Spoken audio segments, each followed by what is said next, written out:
పార్టీల వేడి తగ్గలే. భారతదేశంలో జరిగే పార్లమెంట్ ఎన్నికలలో భాగంగా తెలంగాణ రాష్ట్రంలో 3 పార్టీల వేడి ఇంకా తగ్గలేదు అని చెప్పవచ్చు.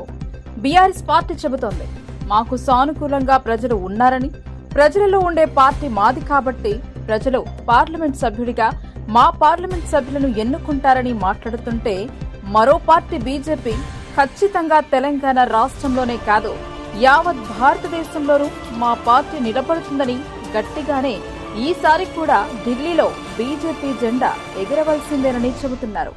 ఇక కాంగ్రెస్ పార్టీ అభివృద్ధి అంటేనే మా పార్టీ అభివృద్ధి జరిగిందని, ప్రజలు మమ్మల్ని రాష్ట్రంలో ఎన్నుకున్నారు, ఇలానే దేశం మొత్తానికి కూడా మా పార్టీ బలోపేతమవుతుందని సోనియా గాంధీ, రాహుల్ అభివృద్ధి చూసి ప్రజలు ఈసారి ఖచ్చితంగా కాంగ్రెస్ జెండా దేశంలో ఎగురుతుందని అంటున్నారు. ఇక ఈ 3 పార్టీల వేడి ఇంకా తగ్గలేదు.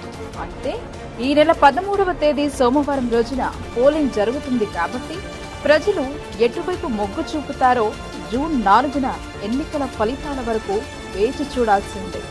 బీజేపీ పార్టీ కావచ్చు, కాంగ్రెస్ పార్టీ కావచ్చు, బీఆర్ఎస్ తో సహా ఆ పార్టీల పార్లమెంట్ అభ్యర్థులు, కార్యకర్తలు మాట్లాడుతున్నారు.